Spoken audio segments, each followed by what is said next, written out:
দেশের একমাত্র চতুর্দেশীয় স্থলবন্দর পঞ্চগড়ের বাংলাবান্ধা পাথর আমদানির পাশাপাশি এই বন্দর দিয়ে ধারাবাহিকভাবে বাড়ছে রপ্তানি কার্যক্রম। বিশেষ করে নেপালে পশুখাদ্য হিসেবে ব্যবহৃত সয়াবিন মিলের চাহিদা বাড়ায় বেড়েছে রপ্তানি। বন্দর সংশ্লিষ্টরা বলছেন, প্রয়োজনীয় নীতিগত সহায়তা ও অবকাঠামোগত উন্নয়ন হলে আরও বাড়বে বাণিজ্যের পরিধি, সেই সঙ্গে বাড়বে রাজস্ব আয়। পঞ্চগড় থেকে সহকর্মী আব্দুর রৌফের পাঠানো তথ্যচিত্রে দেখুন বিস্তারিত।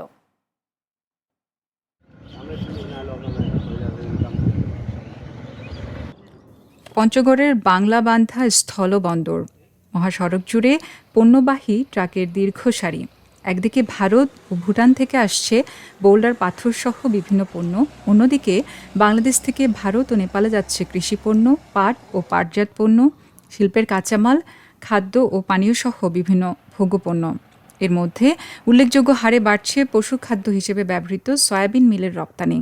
নেপালের বাজারে এ পণ্যের চাহিদা বাড়ায় গতি পেয়েছে রপ্তানি কার্যক্রম।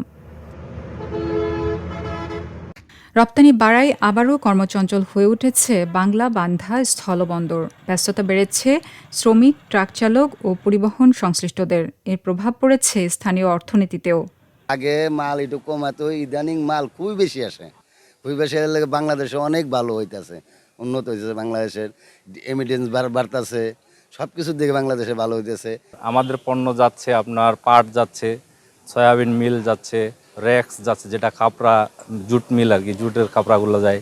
তারপর আপনার যে প্লাস্টিকের দানা যায়, এগুলো পণ্য অনেক বাড়ছে এখন। নেপালে গাড়ি ঢুকে 20 থেকে 25টা, আর বাংলাদেশ থেকে গাড়ি মোটামুটি যায় 70 থেকে 80টা। ইনশাল্লাহ দেখা যায় যে ইনকাম আমাদের ভালো হইতেছে বর্তমান। তো ইনশাল্লাহ যদি সামনে যে আমাদের সরকারের প্রতি একটা আবেদন, উনি যেন দেখে। ব্যবসায়ী ও সিএনএফ এজেন্টদের মতে, নতুন পণ্য রপ্তানির অনুমোদন এবং প্রয়োজনীয় অবকাঠামো উন্নয়ন করা গেলে এই বন্দর হয়ে বাড়তে পারে আন্তর্জাতিক বাণিজ্যের পরিধি। একই সঙ্গে বাড়বে সরকারের রাজস্ব আয়।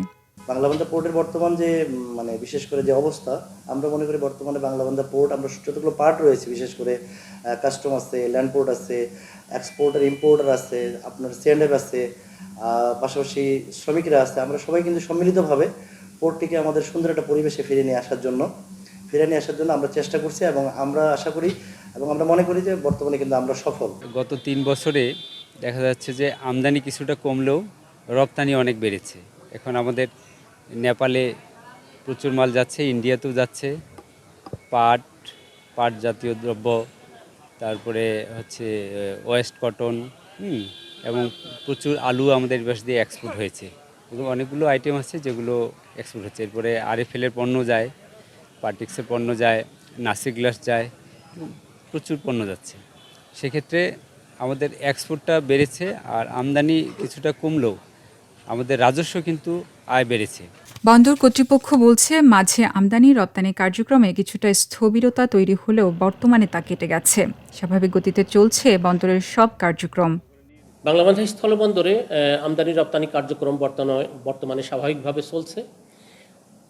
বর্তমানে প্রায় 150 থেকে 200 ট্রাক পণ্য আমদানি হয়ে থাকে, এবং 50 থেকে 60 ট্রাক পণ্য রপ্তানি হয়ে থাকে।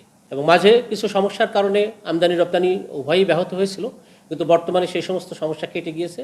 এবং বিশেষ করে আমাদের দেশের বর্তমান প্রেক্ষাপটে আমরা আশা করছি আমদানি রপ্তানি পরিস্থিতি ঘুরে দাঁড়াবে, এবং বন্দরে আবার আগের মতো কর্মচাঞ্চল্য ফিরে আসবে, এবং আশা করছি আমাদের রাজস্ব আয়ের উপরে এটা একটা ইতিবাচক প্রভাব পড়বে। কাস্টমসের তথ্য অনুযায়ী 2024-25 অর্থ বছরে বাংলাবান্ধা স্থলবন্দরের রাজস্ব আদায় হয় 166 কোটি 79 লাখ টাকা, আর 2025-26 অর্থ বছরে 230 কোটি 25 লাখ টাকা লক্ষ্যমাত্রার বিপরীতে আদায় হয়েছে 424 কোটি 63 লাখ টাকা। অর্থাৎ এক বছরের ব্যবধানে রাজস্ব বেড়েছে 257 কোটি 84 লাখ টাকা। Channel S news desk.